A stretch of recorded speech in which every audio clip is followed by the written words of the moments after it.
Fredrik, you also participate even these years, to help young kids learn math, etc. Can you give an example of what do you do to do that? For example, next week I will give a lecture about AI for kids aged 7 to 10 or something like that. Wow, that's an interesting one. Yeah, and I have also been out in kindergarten talking about AI. So it's like the younger they are, desto more interesting it is, because I need to adapt how I explain AI and neural networks and so on. So it's quite interesting challenge for me as well. But I think it's important because I was there when I was young. I have no one to ask about math or programming. My parents didn't know about programming. So I was searching alone on Alta Vista or something like that, trying to figure out it myself. Or Alta Vista, you were like 7 years old then? Yes. And I had internet on Fridays evenings, trying to figure out C++. Yeah. But how important is it that we have these role models for we can talk about children, we can talk about I think it's important, girls and boys and all that.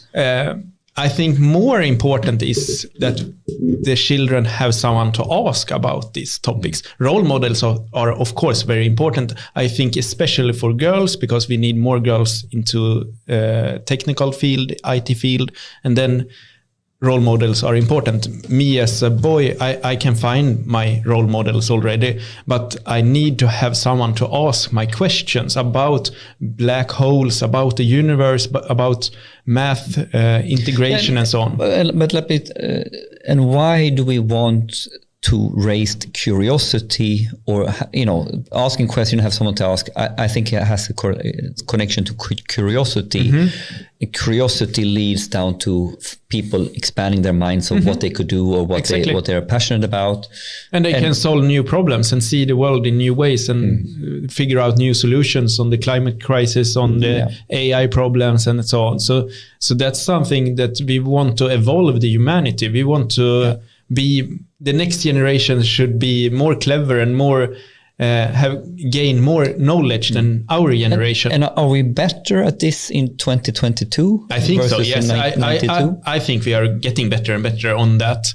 And also with the internet and YouTube and tutorials and so on, you can learn much easier today than 20 years ago. That is... So that's evolving. But I also argue I look at my children. So I fully agree with you. The information is there. It has never been easier to learn. But at the other side, I think to some degree, when I look at my children, I think they're even more narrow-minded in what their interests are and what they're doing compared to when I was a kid, because we were playing games and on computer games. Now we were out in the building, physically, bygga koja. So I see the children is in one way, they have all the opportunities to learn and do all these things. But at the same time, I see they're getting more and more iPadified or whatever we want to call it. Yeah, I love it. You see what I mean? So I understand, this is the craziness of it all. And then I think these camps I organize are great, because there they can get hands on an Arduino or robots or whatever, and they try it. And if they are trying, like doing a robot, they might get more interested in that and then continue on in their free time. Yeah. So I think if I have never been a gamer. I have never found interest in playing games. I think it's much more interesting to do games than play games. And I think if we can open that for more children, that it's actually like creating a game is a more challenging game than playing it. It's more interesting challenge there. Then people can do that in their free time, but they need tålamod. They need patience. They won't get this kick in the fast way as if they are playing an iPad game, but the kick will be so much bigger when they succeed. So they need patience to get these big kicks to get the stimuli to continue on there.